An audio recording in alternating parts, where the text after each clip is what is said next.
good afternoon to you all joining us from around the world. We're delighted to have you for the second of two webinar sessions looking at the CHAMP initiative and explaining what opportunity it creates for subnational governments and for subnational-national collaboration.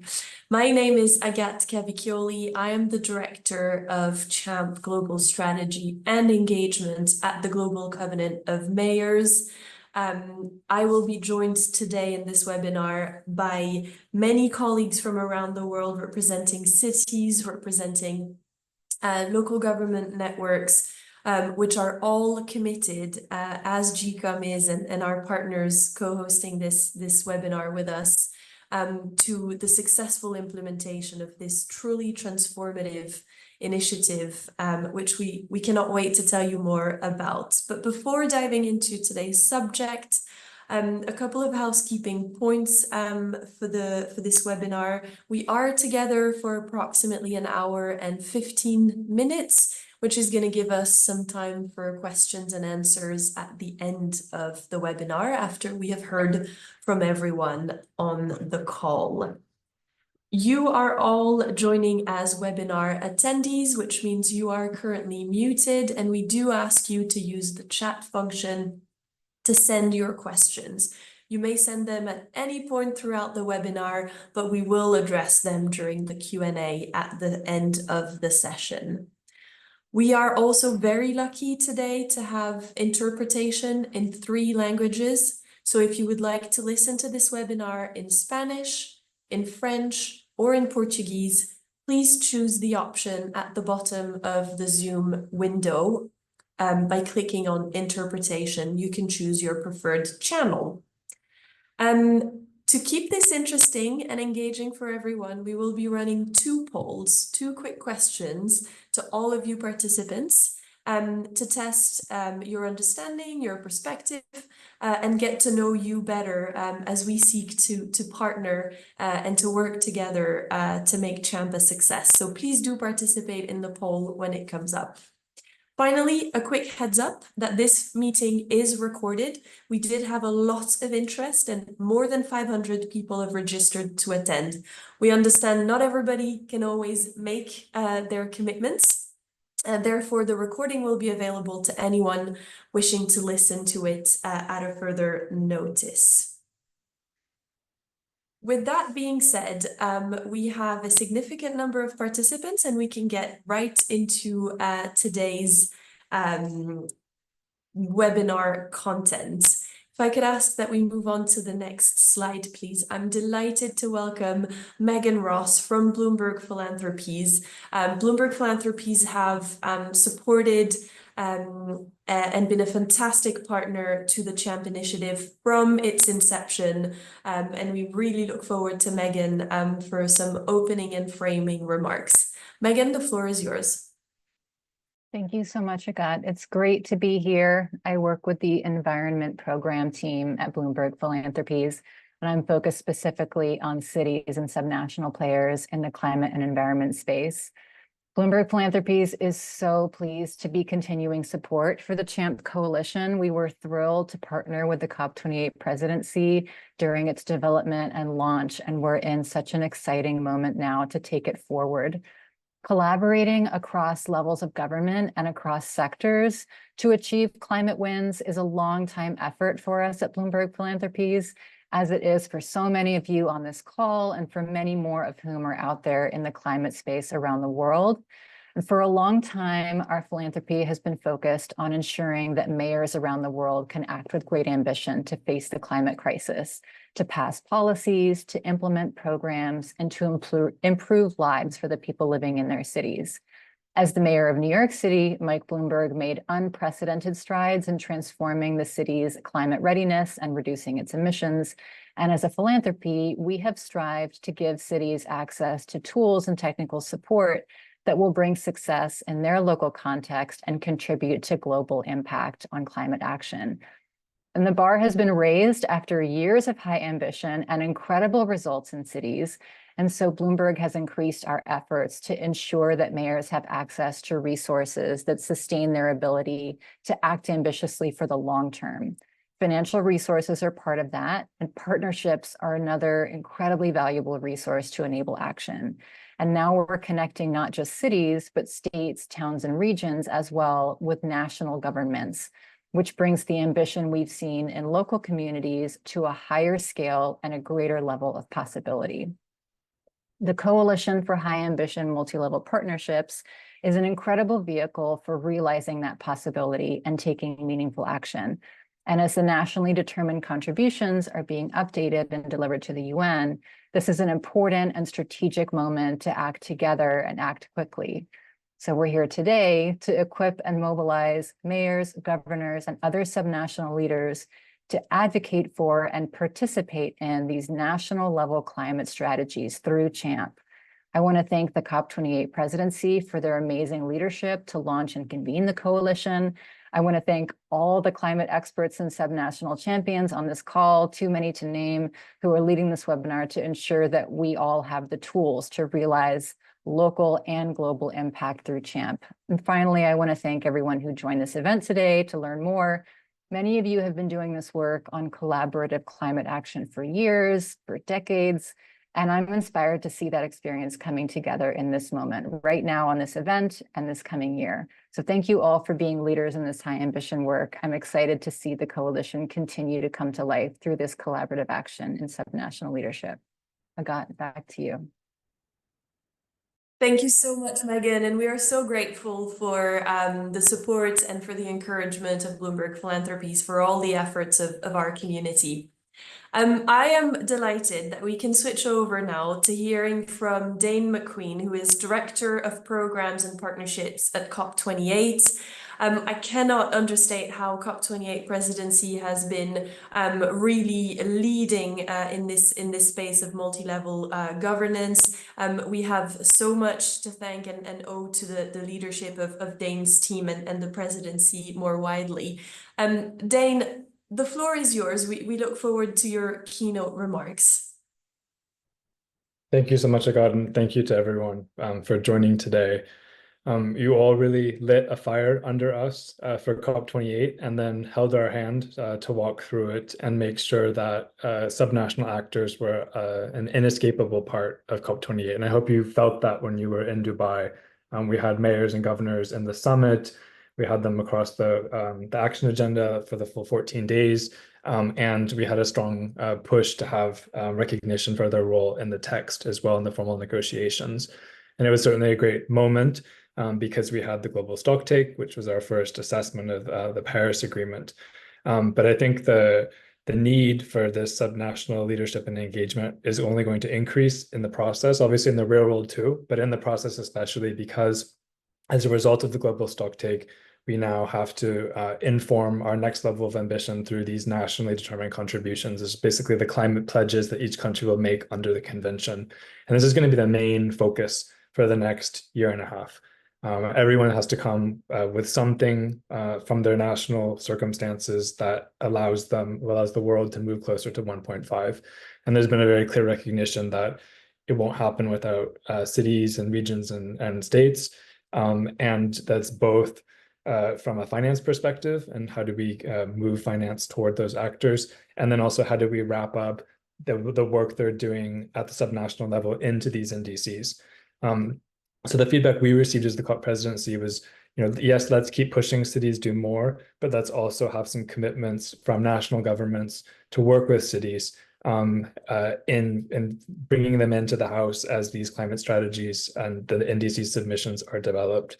So with CHAMP, we're really asking both the national governments, to keep reaching down into all layers of government as they're developing these NDCs, which are due in February and will probably be, refined over the course of the year.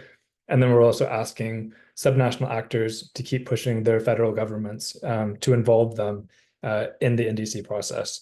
And I think between these, kind of two pushes, we can really help to increase the quality and the ambition of the NDCs, so that when we get to COP30, people can say, wow, we've narrowed that gap and we've really tapped in to the resources, the ambition, and the experience of subnational leaders. So we will have a couple, rallying moments, both politically and resource allocation wise over the next 18 months. We're going to have a really strong showing at UNGA this year, the UN General Assembly, and then our high-level event with Azerbaijan and UN Habitat and many of the stakeholders on this call at COP29 itself. And we're really hoping that we can get this, kind of group of first movers together, the countries, the subnational leaders who are really going to lean into the NDCs and lean into finance for subnational actors, and can make these kind of, say, early commitments in a way about what they're going to do in the NDC process, and hopefully inspire others to follow their example by the time we get to Belém in 2025. So really looking forward to being part of this movement with you and continuing to play a support role for all the work that has come before us and will come after us. Thank you again. Thank you so much, Dane, for these perspectives, looking back at what we have achieved at COP, but of course towards where we're heading and the objectives we all have really clear in mind. To conclude these introductory remarks, I'm delighted to turn it over to Gregor Robertson, who has recently been appointed CHAMP Special Envoy for Cities and was previously the mayor of Vancouver. Gregor, you did a fantastic job this morning, although it was late in your night in Vancouver, to really rally us and inspire us about the importance of CHAMP. Can you reiterate for our audience this afternoon? I'll do my best, Agat. Thank you for the intro, and thanks to Megan and Dane for getting us started here, and not just the support, but really your leadership, both Bloomberg and the COP28 presidency. As Agat said, amazing leadership here in empowering the rest of us to do our great work. So I wanted to start kind of more with my mayor hat on in terms of the overall context right now. As was mentioned, the global stocktake, Dane said, it's telling us we're losing the battle to prevent climate breakdown. The science all points that way. We are not on track to keep warming under 2 degrees, much less 1.5. We're already 1.5 this year and seeing devastating impact around the world, particularly in the global south and disproportionately affecting the most vulnerable people in our communities. So we're both not decarbonizing on the pace that we set, and those impacts are more frequent and more severe. So cities, states, regions, provinces, they are at the center of all of this. The majority of our population, the big majority of our carbon pollution coming out of cities in particular. And the good news, as we all know, we're delivering the improvements, the changes, the climate actions faster than our countries. We're reducing climate pollution where we have the resources to do that. And we're building resilience from disasters, as tough as that is in many communities.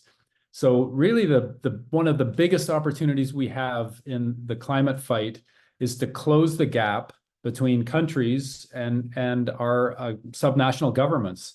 The partnerships with subnational governments to ramp up implementation and action on the ground to reduce pollution faster and to adapt to the increasing and severe disasters that we have, from the heat waves and floods to the fires and the extreme storms.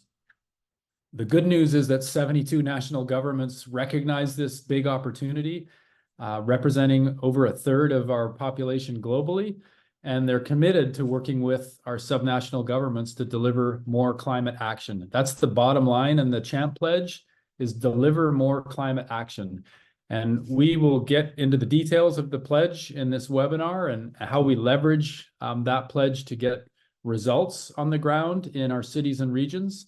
But I want to start with a call to action here, because we have this immediate opportunity to ramp up the communications and really engage with our national governments. As Dane said, they're creating their national climate plans right now, the adaptation plans. These are being developed on a schedule, and we need the active partners in our cities and regions and states to strengthen and deliver those national commitments.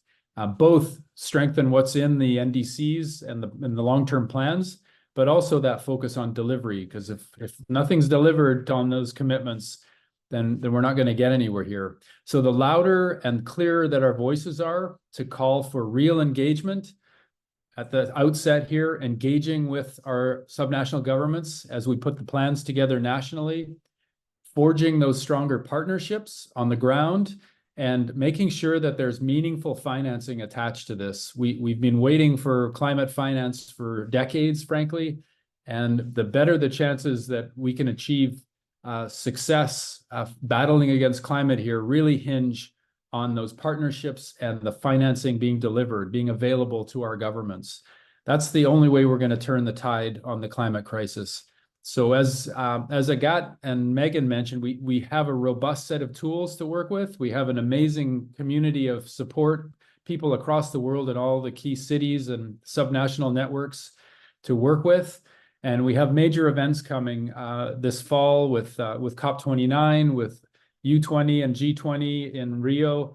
We have the World Urban Forum, lots of gatherings where national leaders and subnational leaders will be together, and we can advance this work. So we need the cities, states, and regions to really step up loud and proud and help scale up the CHAMP movement so we can dramatically improve the trajectory we're on with climate. And your stories and clear examples of what's working and what's not, what's needed next in your cities and your states, that piece is really critical to our success. That's the storytelling that can motivate everybody to do more and will be the foundation of our call to action here. So thanks in advance for your support to make CHAMP a success and enable us to go farther and faster on climate action, which is so crucial in these coming 5 years.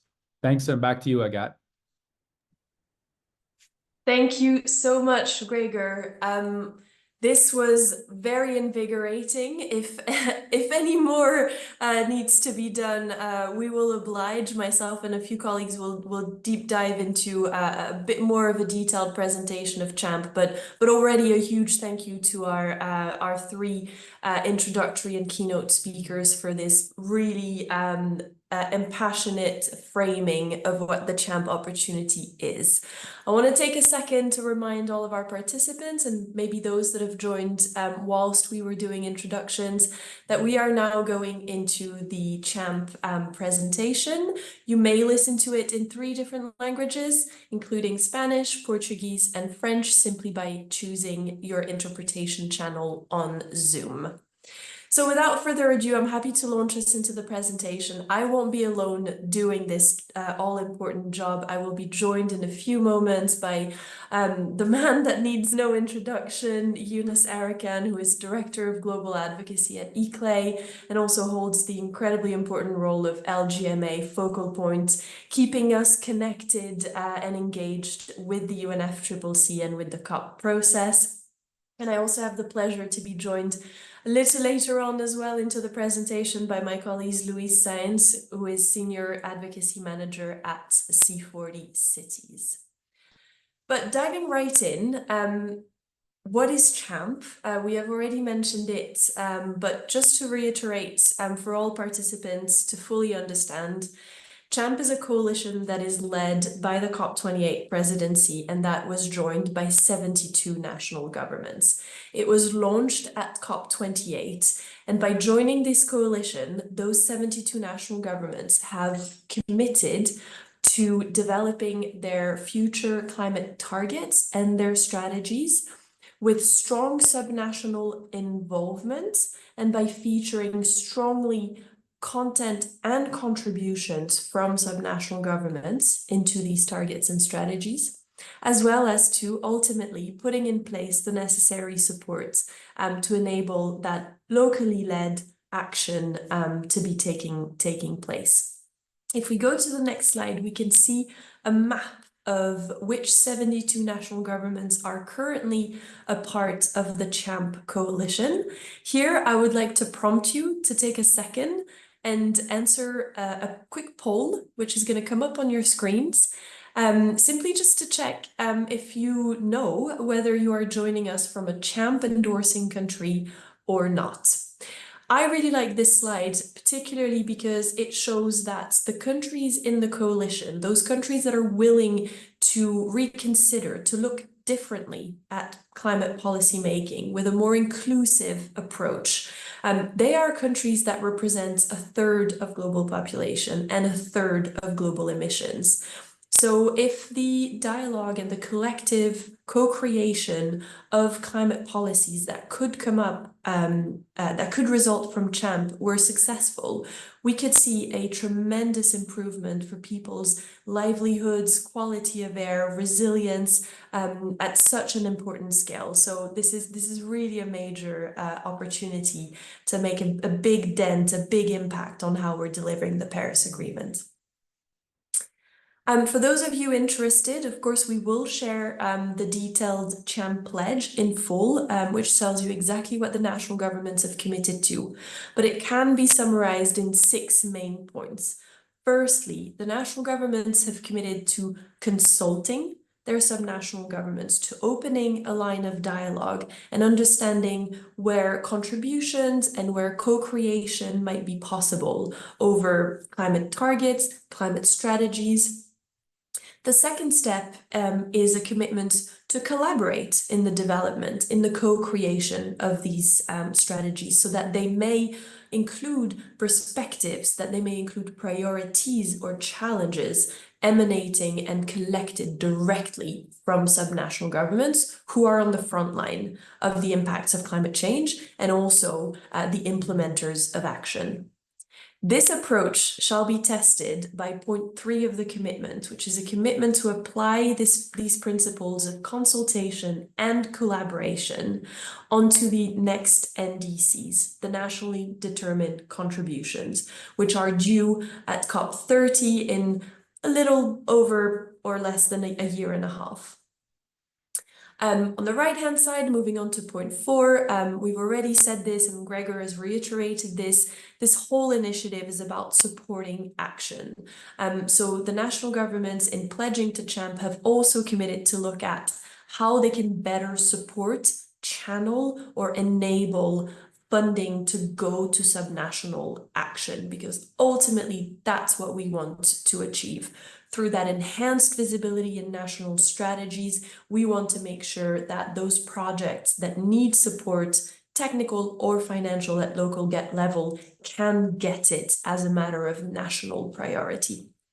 And finally, the coalition members have agreed to voluntarily tracking and reporting what they are doing to deliver CHAMP, as well as to meeting on a regular basis to share their best practices and to share their experience with this initiative.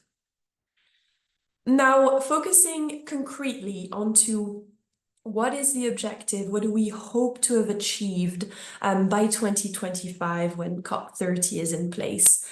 So firstly, we're reiterating this point over and over, but it really is our end game.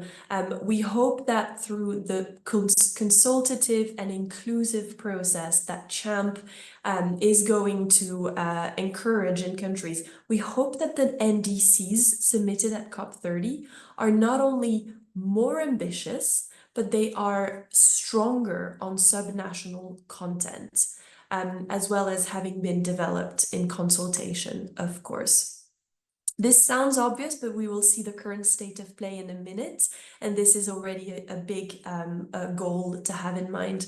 And secondly, of course, that as a result of all of this work, subnational governments that are in CHAMP countries, they're able to progress and to finance and deliver their actions at a faster pace because they are prioritized and because they are receiving the necessary support. Moving on to our colleague Eunice, let's cast our mind back to how we got to this really game-changing moment. Eunice, over to you. Thank you, Agat. Thanks for the kind introduction, also for leading this webinar. My name is Yunus Arikan. Delighted to join this in my capacity as the Advocacy Director of ICLEI, Local Government for Sustainability.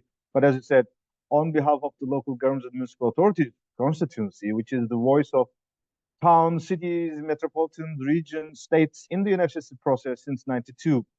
And indeed, this webinar is also an offer from the GCOM to the LGMA constituency. In that sense, we really appreciate the support. And of course, first, thanks also goes to COP28 President Dane on his behalf, as well as Megan, Bloomberg, and presidency, COP28 President were instrumental in making this a reality. And we're so delighted to have Mayor Greg Robertson also to put this onto the context. So the discussion here, my mission here is to connect what we have been doing over these years, how we can move forward, especially the UNFCCC, the climate negotiation space. And I'm delighted my other colleagues from the LGMA community will now share further details. But let's start with this seemingly simple, but really a huge history behind this. This represents 30 years of history. It's presented in equal terms, but in fact, there is a huge gap between the first two, which is 20 years, the first period of the climate action or negotiation since the Earth's time. It was unfortunately not as much as we were wishing to see, which the local and regional governments, because although we were a partner in the Agenda 21, and although we were a constituency, we were not engaged in the UNFCCC and Kyoto Protocol. And that was the reason on the way to the famous Copenhagen, we were trying to say that let's not repeat the mistake, third time, and recognize, engage, and empower. Long story short, it was the Paris Agreement in 2015 where all efforts paved the results. And of course, after this Paris Agreement, you can see how now things have evolved, especially with the new NDC being revised or even advanced. We on the way to Glasgow with our thousands of neutrality commitments, many initiatives, including GCOM in this period, have made possible that this is now becoming a new era. From the recognition of all levels of governments in Glasgow in 2021, we went into the recognition of the multi-level collaboration, the urgent need for multi-level collaboration. So the national governments are making much more aware that they have to work with us. And 2 years later, through Sharm el-Sheikh and Dubai, ended up with the fantastic conclusion that in the document of the UNFCCC, the Emirates Consensus, there is a commitment that parties are urged for multi-level collaboration at home, and CHAMP is the best tool to demonstrate the good practice on that. So in that sense, we really have reached to a level that we have been fighting for so long. But of course, if we go to the next slide, this is just the beginning. It's not the end, because it's good as it is delivered. One thing for sure, as Agat mentioned, this CHAMP is a commitment of national government. This is a very, very interesting and important space, because so much we have been committing to Race to Zero, Race to Resilience, climate emergency declarations, all were commitments from our side. For the first time, national governments, ministers of environment, together with ministers of urbanization, have committed to work with us so that the new climate plans will be better prepared and implemented. If you go to the next slide, here you can see the strong support from mayors and governors and all the subnational leaders across the world on site of Dubai, but also virtually, that we commended our leaders that such a commitment is done, and that we stated our readiness to deliver its promises, so that it is a co-creation, it is a joint effort. But of course, prime responsibility lies in the national government, and we stand by to help and to lead with them, together with them. In that sense, why are we so excited? And what we should think that what will be different than what has not happened before in the future? First of all, we are aware, this is the data that has been compiled since 2019, that there is an economic benefit, there is a social benefit, and obviously there is an environment benefit for subnational action being delivered. The reality is that this cannot be done on the municipal budgets alone. And these figures in terms of job creation, emission reductions, these are also supported by additional information, which is the costs of our loss of our nature, loss of our health, and loss of our coastal zones. And in fact, in a couple of weeks' time, there will be additional figures about the cost of inaction and especially the adaptation that we will be facing. And as we have seen in the disasters over the world, the municipal budgets are not enough to face this challenge alone. That's why we need collaboration. Commitment is there, and now we need action. And here is the opportunities that we have never had before. First of all, through this collaboration, you can expect to be accessing to more financial and technical resources at the national and global level.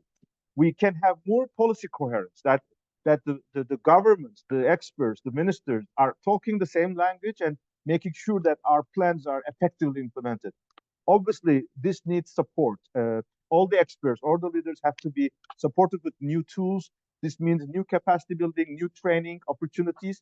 And obviously, this is also an opportunity to bring new projects, the things that we have not been able to materialize, the waste projects, the transport projects, the new urban development in the new emerging countries. These are renovations in the old world. This is all possible because now we are aligning our forces. And very importantly, that point is really very important. There's now an opportunity to build trust, that it's not us versus them. It's not mayors against national governments. No, it's a collective effort. And that by making such efforts being transparent, reported, and shared with the public, be it at the town halls, be it at the UNFCCC meetings, we are able to make sure that even if we are failing, we are able to learn from our mistakes, but more importantly, we can run faster together. And this all will introduce us in innovation and research. This picture is what is the current status on the climate actions and how they are incorporating the local and regional governments. In fact, the picture is 1/3 overall. There is certain number of countries among the NDC endorsers, among the CHAMP endorsers, who have relatively made good references to their local and regional governments. We'll see the examples here.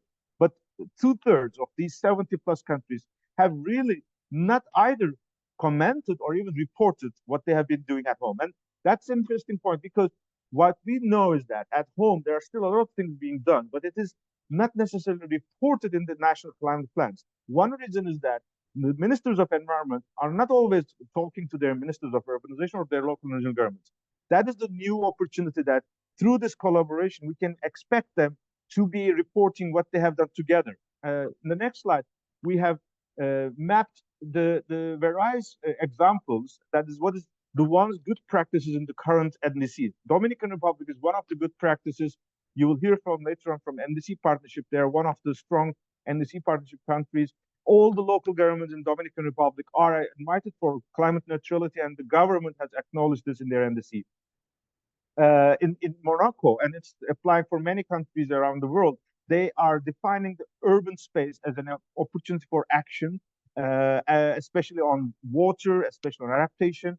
And finally, there is also the opportunity that the local governments are being seen as a partner to the national governments, as we have seen in the case of Jordan. What is not visible here is that, in sense, we know how the Japanese commitments were rolling out through the collaboration with cities and prefectures in Japan. We know how the experience in the US, where they had come back to the Paris Agreement through the collaboration with their cities, tribes, and states. And in fact, this could have been much better reflected, and CHAMP can help us to make this possible and make it even more prominently demonstrated. So by concluding in my remarks, obviously these kind of things do not come up in a fortnight. It takes time. We are also aware many national governments, many countries are going through domestic election processes. Therefore, there is a domestic agenda. Therefore, it's important that if we see the new climate plans ready by the Belém COP31, we have to act now. We have to reach out to national governments and make sure that the dialogue starts. The floor is back to you, Agat, and to all the colleagues. Thank you. Thank you so much, Yunus. With so much passion, as always. We are all ready to take action. But Luis, do you want to take us to the next couple of slides? Because speaking of taking action, we're now looking at what cities and regions specifically and pragmatically can do. Thank you, Agatha, and it's great to be here. A salute to everyone who's joining. So as Agatha just said, we want to focus on this section on how cities and regions can support, work, and strive on this CHAMP opportunity. We thought about a 4-step process as a recommendation on what you cities and regions can do. Of course, this builds on the work that some of you and most of you have already been doing while working and collaborating with your national governments. So we're basing on the vast experience that you will have, but thinking about all of those who maybe struggle to engage and that are seizing the opportunity of CHAMP as an opportunity to advance multi-level climate action. The 4-step process basically runs through engagement, identifying, asking, and publicizing like the work that you're doing. I'm going to deep dive in each of these steps. So if we can move to the next slide, please. So the first step, we recommend, we want cities and regions to engage with the NDC process, with multi-level climate action. And for this, we thought about 5 things that we've identified as great practices that are taking place across the world. The first one, very important, identify who in your city or your state speaks to their national government, to the specific secretary or ministry who's leading the NDC processes or other climate policies. Secondly, raise the CHAMP and request a consultation on inclusion in the NDC process. As you know, some of these processes are not necessarily inclusive of subnationals, and we're encouraging you all to use CHAMP as an opportunity to open this door. Thirdly, and very importantly, we want to encourage you all to unite with fellow subnational leaders, strengthen numbers, strengthen your claim together to push forward your work and your needs. Fourthly, identify a domestic CHAMP champion. Very importantly, who in your local government, who in your city, who in your region can be the big voice of CHAMP and strive to raise the voice and raise awareness. And fifth, very importantly, use your climate data, your commitments recorded in different platforms to inform your discussions with the national government and with your fellow subnational leaders. Our second step looks to or invites you to identify projects, to identify sectors, and to present them in a cohesive, coherent, assertive way to your national government. So firstly, identify 2-4 climate projects that have important impacts in terms of emission reduction, but also improving quality of life, increasing resilience. Identify key sectors in your city and state that can contribute to your city or state budget that have important financial and economic impact, and mark those who are very, very much connected to national climate policies, and outline the legislative powers in this aspect, how to work together and what are the key things to unlock particular barriers that you're having. Present this in a short document. We think there's a very important element here of being assertive, of being precise on what are the needs, what are the opportunities that you want to be included as part of the NDC. Report, of course, your climate projects, again, in your reporting platforms, and constantly update as possible your GHG inventory and risk assessment, so you have updated data to inform your policy processes and the work you do with your national government. Thirdly, and as I said before, very importantly, ask. We want to invite you all to put soft pressure on your national governments by asking national associations to organize dialogues with your national government, by requesting clear and dedicated section on actions and challenges and opportunities in the NDCs, as Jonas was mentioning.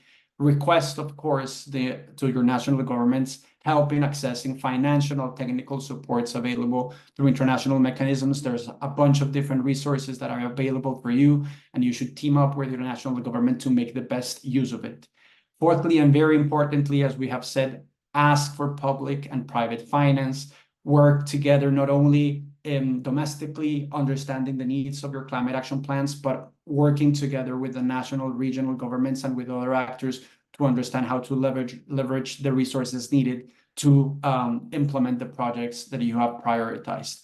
And of course, and very importantly, and we want to stress this a lot as well, advocate and ask for enabling conditions. We are aware that some of you face very important legislative barriers to push forward your actions. And for this, we think CHAMP can also offer a very important window of opportunity that unlocks these barriers. Finally, publicize. This is very important, the work that you do, that you together collaboratively do with other fellow cities, with regions, and of course, with your national government. One of the first things we want to encourage you is to ask your national government with an open letter, like invite them to work together, invite them to make the NDC process as inclusive and open as possible.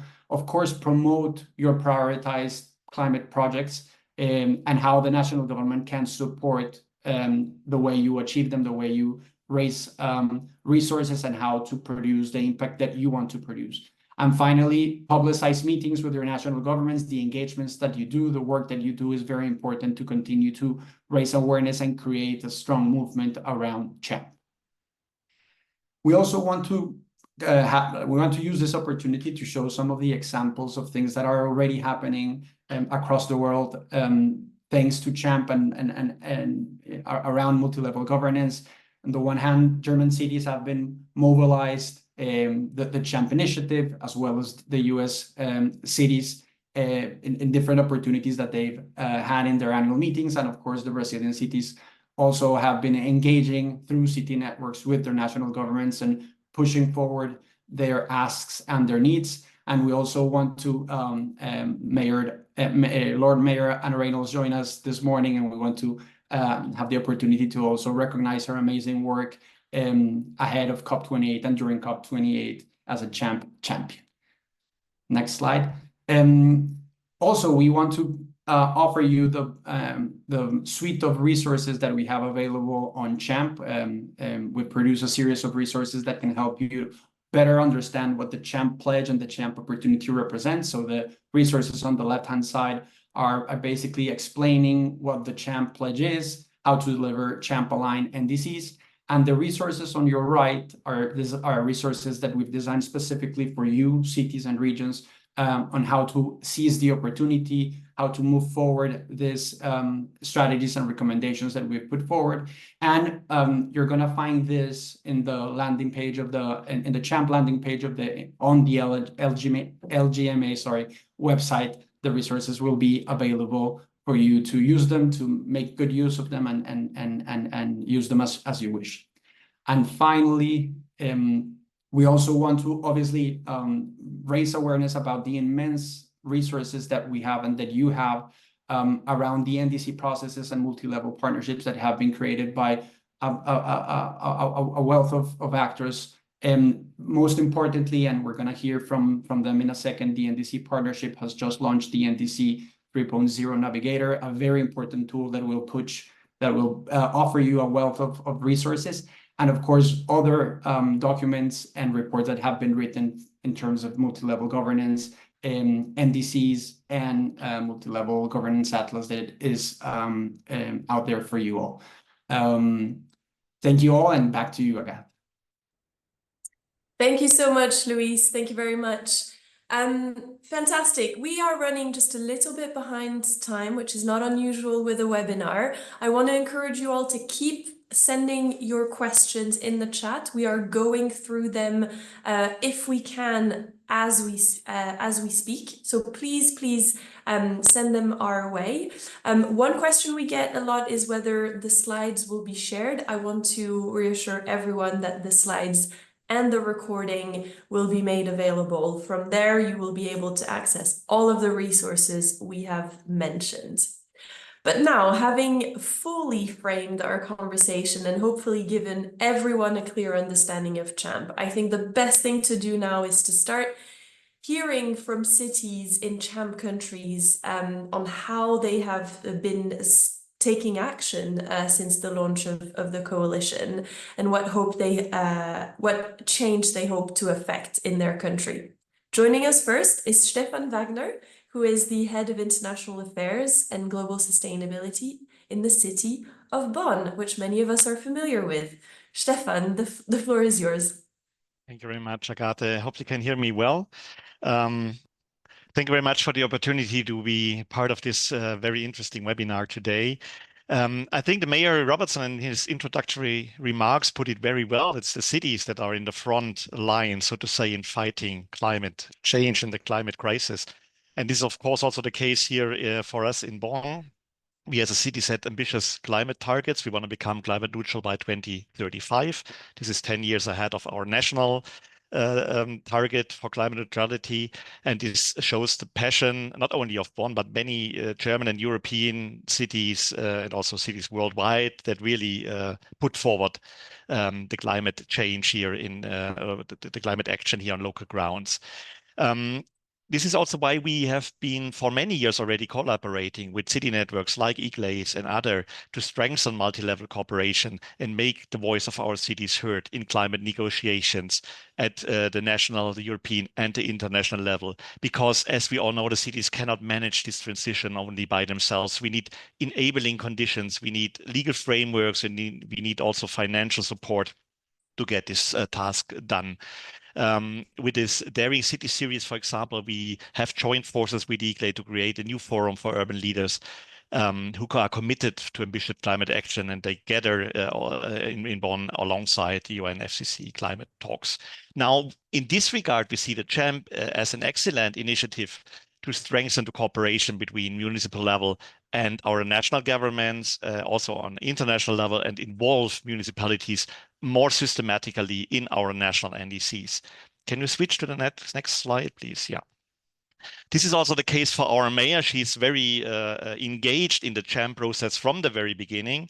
So she was also attending the high-level panel on climate and urbanizations at the COP28 in Dubai last year, together with the representatives of the federal government, the state secretary, as can seen here on the picture, lobbying for a strong CHAMP initiative also by Germany. And the mayor was also, together with IGLEI, hosting a first roundtable dialogue on CHAMP between local leaders and CHAMP endorsers this year in Bonn, alongside UNFCCC climate conference in Bonn. So to really provide, let's say, a space for interaction between national level, supranational level, and local level to really make CHAMP a reality in our countries. Next slide. Yes. Also on the initiative of our mayor, she's also the vice president of the German Association of Cities. The Deutsche Städtetag, the German Association of Cities, took a decision or resolution on CHAMP this June. I think it was the first city association in the world to do so. And in this resolution, the association calls on the federal government to include municipal commitments in our national NDCs. And at the same time, it also encourages its member cities to report their climate commitment to both the national government, but also to the United Nations. And I think this is really something that is very supportive for cities to have their city networks taken the lead in this climate manifestation and reach out to their respective national governments to make themselves heard and to become a crucial part of decision making in our countries. Next slide, please. At the IGLEI World Congress this year in June in Sao Paulo, the mayor also called on other urban leaders and networks to support CHAMP in their respective countries. And we are very happy that Brazil, the United States, and other countries followed this initiative, this idea, and also set up decisions or put decisions in place by their local city by the city networks in their respective countries to support CHAMP in their entities. In this regard, we also believe that we have to now fill CHAMP with content. This is exactly what's happening now in Germany. So after the decision by the Städtetag was taken, we are now in a process to reaching out to the national government to make them, to recall their own commitment by signing CHAMP and to really get in touch with us, with cities, to work together on the climate action here in Germany and to be part of the NDCs. This is what's now happening. Hopefully we get a national meeting settled before COP29 this year, because we believe that climate transition can only be successful if cities and the citizens really are closely involved. This is the success of this acceptance is very, very crucial. We can see this around the world, and we see it also here in Germany, that if we lose our citizens, if they are not feeling well connected and heard, then the whole climate transition is very much in danger. So this is why really CHAMP is a huge momentum. It's a huge opportunity that we should make the best out of it. And we really, again, call on our national government to really integrate cities and their citizens in their national decision making. Thank you so much for the moment. Thank you so much, Stefan, and thank you for the leadership of your city. I'm sure these examples of action will inspire some in our audience. We are now crossing the Atlantic and going over to Rio in Brazil. Lucas Padilha, we're delighted to have you, particularly as many of us have our eyes set on COP30 in Brazil. Lucas joins us. He is the Chief of Staff at the Municipality of Rio de Janeiro. Lucas, the floor is yours. Agatha, thank you so much. Thank you all for putting us all together. CHAMP is about this togetherness, right? City networks, not only one, but I would like to especially thank Bloomberg Philanthropies for their generous support and leadership on this initiative. CHAMP is a pledge looking forward to become a platform. And every single country will do it in its own way. Multi-level partnerships. They have to do with federalism, how cities work with their national governments more broadly. Climate is just the task ahead of us. It's something that can foster local and national political relationships in a new way, in a productive way, with a clear agenda, enhancing NDC's ambitions. But not only on mitigation, on the side of mitigation. For us in Rio and in Brazil, on the global south, more broadly speaking, adaptation is key. Cities will need direct funding for infrastructure projects in order to be more ambitious in terms of lowering emissions. Adaptation for mitigation. It's a very important thing. And we have been trying to do that in very close relationship with our national government in Brazil, especially during this very specific cycle that Brazil is facing, internationally speaking. This year, Brazil is presiding over the G20. Next year, COP30 and BRICS Plus, meaning that the climate agenda, broadly speaking, will be coming through Brazil, as it has been, as in Bonn, for a long time. ECO 92, or the Earth Summit, or the Rio Summit, and then Rio Plus 20. And now we have this G20 BRICS COP30 important cycle. And our Mayor Pai is the former president of C40 and currently the vice president of the National Association of Mayors in Brazil.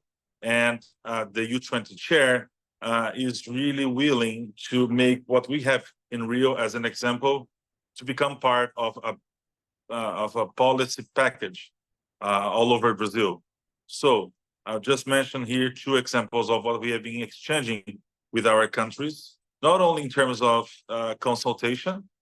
Yes, we have been consulting a lot with our Ministry of Environment, with our Ministry of Foreign Affairs, and a key challenge for countries and cities will always be how to talk with fragmented states, because the climate agenda is fragmented nationally.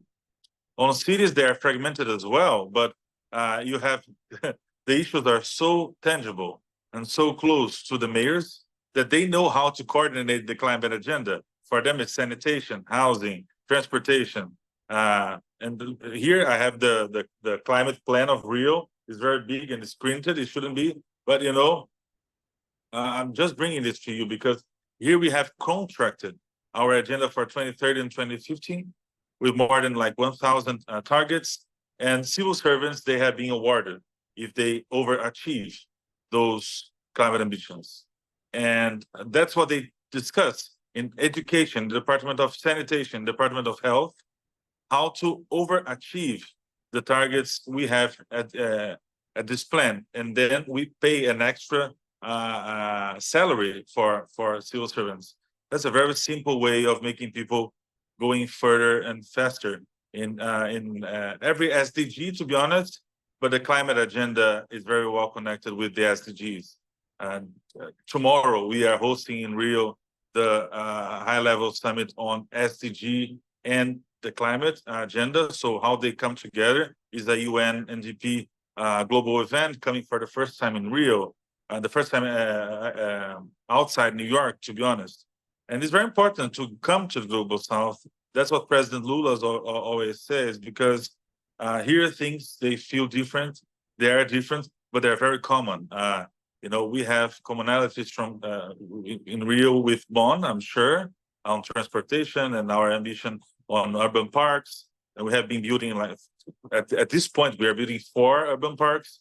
One of them is just revamping the central area of Rio as a legacy of the G20. So we are very much aware of what we are doing in that regard. But at the same time, we don't have enough resources to have an electric transport, completely electric transport. For us, the Euro 6 buses with 10% of 90% of less emissions, they are as important as electric vehicles in the global north. So the pace is very different. What cities can do in the global south is very different, but they can be ambitious. And that's the universal aspect of CHAMP. That's why it's so interesting for cities like Rio.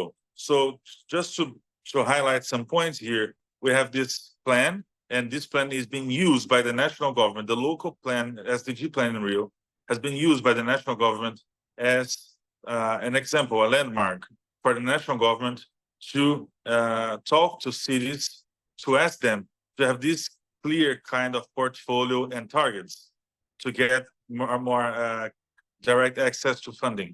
So just setting the example is something very important.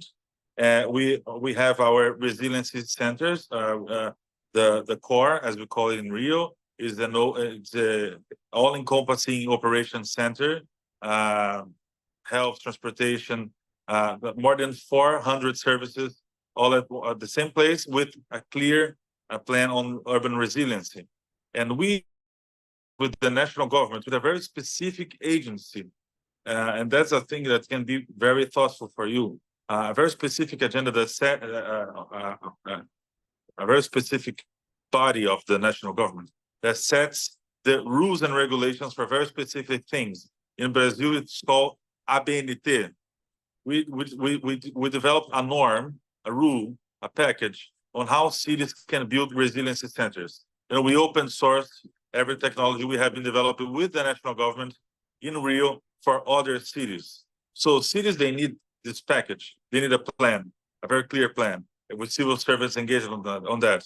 It's not hard. It's not easy to do that. Without C40, we wouldn't have it. It's very important to have partnerships with private companies, with philanthropies. So we need a plan.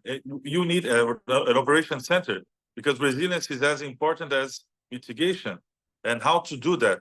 So as we did in the past 10 years under Mayor Pai's leadership, now we are open sourcing it for every city in the country, and the National Development Bank to fund it. So when the National Development Bank will fund an infrastructure project in a city in Brazil, they will have the example of the Resiliency Operations Center in Rio to contract with more cities. So I think that raising the ambition, it's about raising the standards on implementation and using one or two cities. And that's why we are so proud and thankful for being one of the 50 CHAMP cities to move forward for cities that won't have the same resources. Not every city in the world is like Bonn.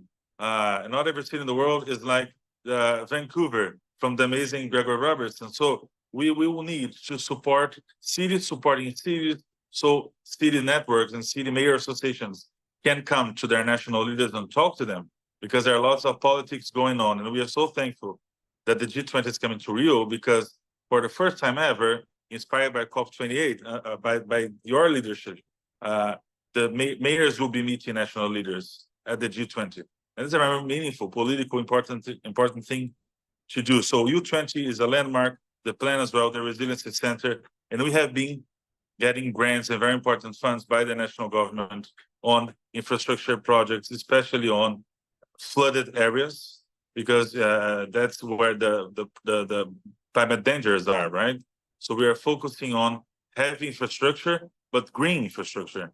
So doing the basic stuff in a different way with more ambition in terms of implementation, like nature-based solutions, this kind of beautiful things from the global north. But how to do that in the global south is very challenging. But we are optimistic. There's not enough room for those that are pessimistic, right, Agatha? I think the emergency is too big for us to not be optimistic.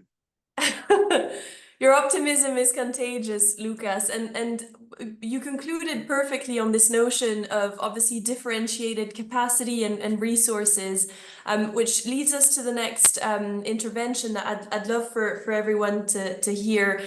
We will now be hearing from the NDCP Partnership, which is a coalition that helps national governments with their NDC planning. So they can be, and they are, a fantastic partner that can help national governments understand how to do their NDC process in a more inclusive manner, as well as how to allocate resources so that we can palliate some of these discrepancies like you're pointing out, Lucas. So without further ado, I'm delighted Permanent Secretary Beatrice Caesar is joining us for this afternoon session as well. You are dialing in from the Ministry of Environment in Rwanda. Thank you for joining us. Rwanda is currently the co-chair of the NDCP Partnership. Could you tell us a little bit more about this mission? Thank you, Agathe, and thank you, colleagues. Yeah, it's great to be here today. And as I said in the morning sessions, the NDC partnership is really a consortium, a partnership literally of countries that meet together to deliver to their NDCs. So it's a consortium of around 131 countries all over the world. 57 institutions and 41 associates.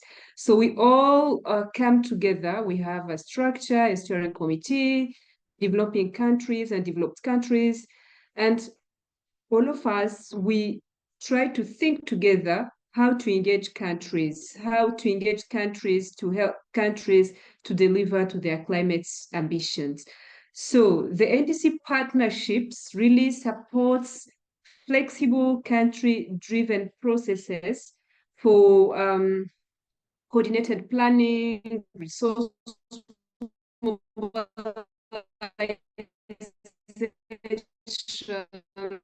implementation, and progress tracking. But the priority is given to our members, the member countries. Now, apart from that, we do the country engagement through different processes. First one, we do the scoping of a country, the need assessment, then we design what I could call the partnership plan. It's like what kind of support we're going to give to that country. Then we implement the support we've given to the country, and eventually we do the assessments and the lesson learned on what have been done with countries. Now, in mobilizing support for members or resources for members, we use different tools. And I invite you all to visit the NDC Partnership website and different tools in different systems. So one of the ways we use is the system of request and response, where a country member that has a request for a given climate action submit the request to the partnership, and the partnership responds to the requests. We actually put the requests to our members to see if they can, the providers members, if I can say, to see if they can provide the support. So it's like matchmaking, the requests from developing countries and the support from developed and associate and other members countries, so that we can see what kind of request is going to be supported. And apart from that, we have also invitation for targeted requests. For example, here we have thematic calls. Sometimes we have targeted thematic calls. Like last year, we have had the thematic call on the long-term strategy. And we put out the call for that specific work. And we can also do some call on investment plans. If countries, if subnations have their own investment plans, we make call out there for them to receive the funds. And now we have the global call. In these days, we have put out the global call. It's also an invitation to a targeted call for people, for countries to request the support to revise their NDCs. So the global call really targets to give resources, expertise for countries to align their NDCs to the long-term strategy. Now, with all the support that we have provided and we are providing to the countries, subnational climate actions are also included, right? And we've done some quick assessments. Over 52 countries that received the support from the NDC partnership. 10% of the support were related to the subnational climate actions. And we still need to go further, as we believe that although we put the strategies, the plans, all that we do, we cannot implement if cities, if subnations are not included. It's very important to include subnations because they are the ones who are at the grassroots. They are the ones who sit with the citizens, who understand the needs of the citizens. So it's very crucial to include them and to put them at the heart of our strategies and at the heart of our climate actions. Because at the end of the day, the activities are implemented down there to the cities and in the real work activities, in the daily work of the citizens. Now, again, over 85 providers of the support, at least 40% are given support. When we have people or countries put their supports, at least between the providers, if 85 providers are there, 40% of the requests will be taken and will be responded to. So I'm calling upon you to also check on the website and see if you have some needs, especially for the members, to see if you have some needs, be it technical assistance, be it like a quick need of a consultancy that can help or can trigger maybe a bigger work. It's also possible for the NDC partnership to give that kind of support. Finally, we also have different tools that we put in place for our members to use when they are developing different strategies. And this time we have developed the NDC3 Navigator.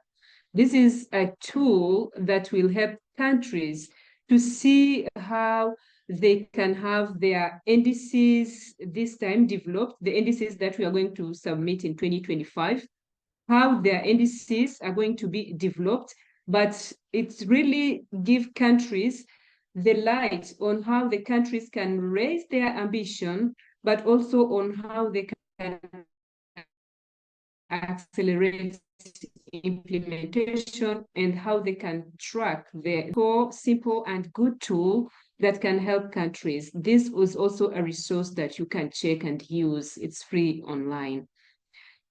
And with that said, I would also mention that a few of the gaps or the challenges that we always meet while developing the NDCs, most of it is relating to the costing measurements.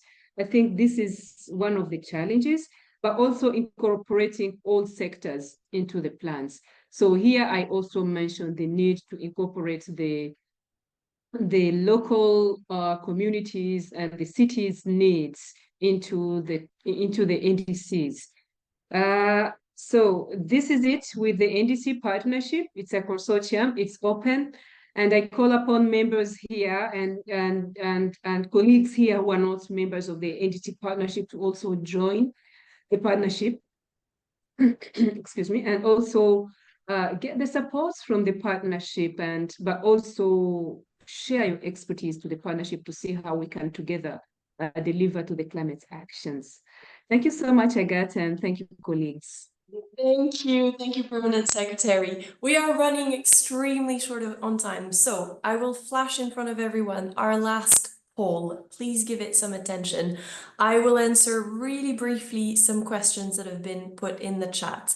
Many of you wonder about the country experience and whether they're being held accountable, whether they're being supported and told how and what they should deliver, what they should do with their subnational governments.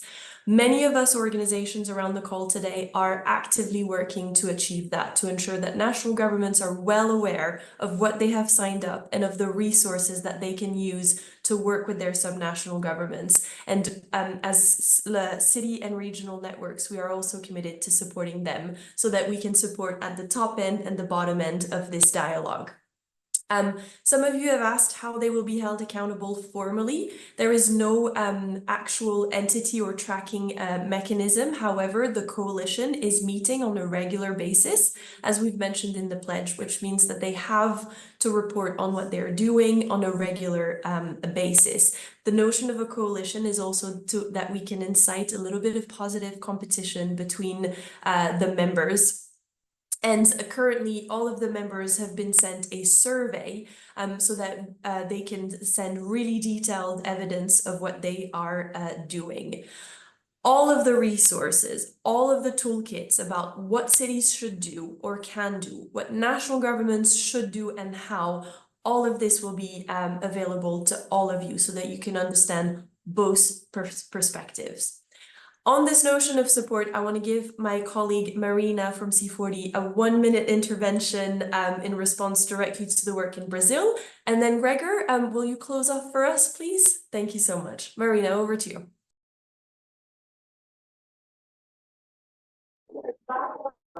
Thank you very much, Agassi. I hope you can hear me well. I'm head of city diplomacy and advocacy at C40. I'm very happy to be here representing C40 with my friend Luis Sanz.